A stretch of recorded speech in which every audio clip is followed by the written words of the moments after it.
Et le journal de l'économie, c'est avec Myriam Mascarello. Bonsoir. Bonsoir Julien. Pas de période de grâce pour Barack Obama. À peine réélu, le président américain est accueilli par des marchés plutôt dans le rouge.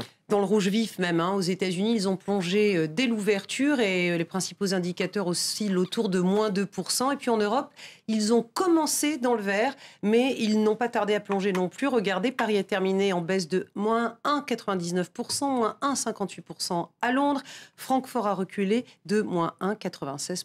Alors comment est-ce qu'on explique ce plongeon, Myriam ? Alors c'est le niveau de la dette publique américaine qui préoccupe, ce que là-bas on appelle le fiscal cliff, c'est-à-dire que le plafond de la dette américaine, il est fixé par la loi, contrairement à nous Européens. Là, c'est le Congrès qui le fixe et son niveau actuellement est à un peu plus de presque 16 400 milliards de dollars.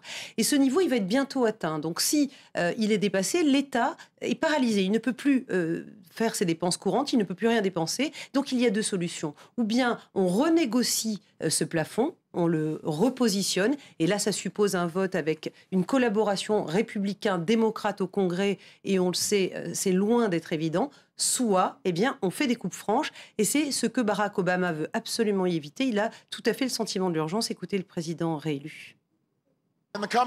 Dans les semaines et les mois à venir, je travaillerai avec les leaders des deux camps pour examiner des problèmes que nous ne pourrons résoudre qu'ensemble. Réduire notre déficit, réformer notre code des impôts. Nous avons du pain sur la planche. Alors si les démocrates et les républicains n'arrivent pas à se mettre d'accord, que se passe-t-il concrètement ? Il faut mécaniquement respecter ce plafond de la dette et réduire le déficit et la dette américaine. Ça veut dire concrètement faire des coupes dans les dépenses et puis augmenter les impôts pour augmenter les recettes. L'effort donc décidé par la loi, encore une fois fixé, obligatoire, est de 600 milliards de dollars. Ça représente 5% de la richesse américaine. C'est bien plus que, par exemple, l'effort d'austérité qui est demandé aux Français. Et ça a une conséquence, un risque majeur, c'est de casser littéralement la reprise économique, la croissance aux États-Unis. Et ce serait évidemment un scénario noir pour l'ensemble du monde, d'autant que le sursaut de la croissance ne viendra certainement pas de la zone euro. Voilà, parce que la Commission européenne a délivré ses dernières prévisions pour la zone euro et on se rend compte que la croissance chez nous ne reviendra, dans le meilleur des cas d'après la Commission, qu'en 2014. D'ici là, il va falloir se contenter d'une récession pour 2012, moins 0,4% pour la zone euro en termes de richesse collective. Et puis en 2013, c'est pratiquement un gain quasi nul, une croissance de 0,1%. Et puis en France, la croissance devrait se limiter à 0,4% du PIB l'an prochain. Voilà, toujours selon la Commission européenne. Or, 0,4%, Julien, c'est juste la moitié des prévisions établi par le gouvernement pour élaborer le budget 2013.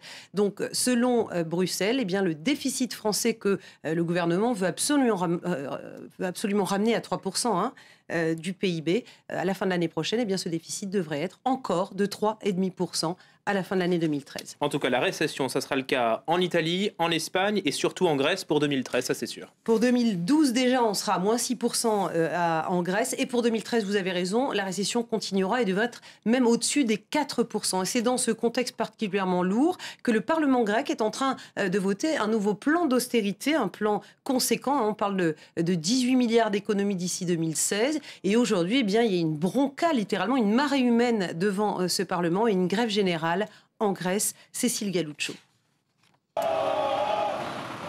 Un quatrième tour de vis dont les Grecs se seraient bien passés. Au deuxième jour d'une grève générale, le pays tourne au ralenti. Transport, administration, tous ont répondu à l'appel des syndicats.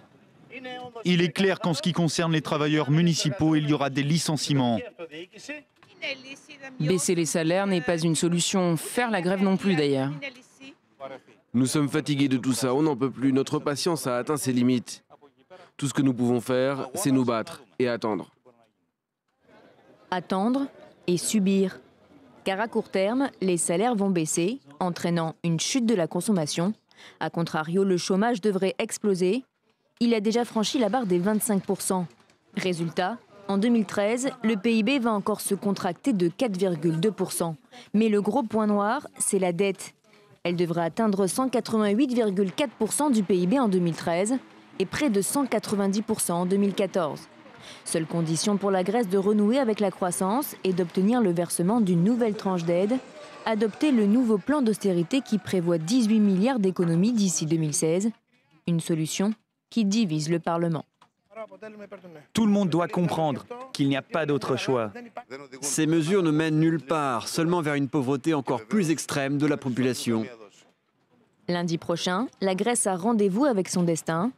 Elle attend le feu vert de la zone euro pour débloquer les 31,5 milliards d'euros attendus depuis juin. La Commission européenne doit également dire si elle accorde à la Grèce un délai de 2 ans pour rembourser.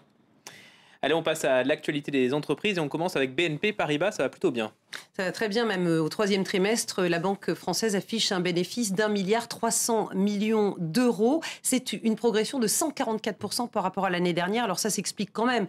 Rappelez-vous que l'an dernier, c'était l'époque des provisions. BNP Paribas avait dû faire plus de 2 milliards d'euros de dépréciation en fait à cause des problèmes de la Grèce. C'est à cela porter ces dépréciations sur des obligations grecques. Bénéfice en hausse également pour Bombardier.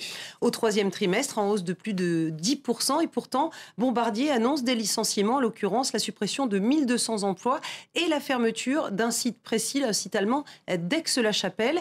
Bombardier qui veut absolument faire concurrence à Airbus et à Boeing sur le secteur des monocouloirs. Le transport aérien, vedette du salon mondial du voyage. Tous les professionnels se sont donné rendez-vous à Londres jusqu'à demain, Myriam. Avec en vedette, on va dire, les transporteurs du Moyen-Orient, les compagnies moyen-orientales, par exemple Qatar Airways, ou Etihad, qui affichent des performances absolument hors du commun, mais des performances soumises aussi à la critique. Regardez. Les compagnies du Moyen-Orient ont la cote. Sur un an, les ventes de billets ont augmenté de 13% en septembre, alors qu'au même moment, le trafic aérien mondial n'a augmenté que de 4%.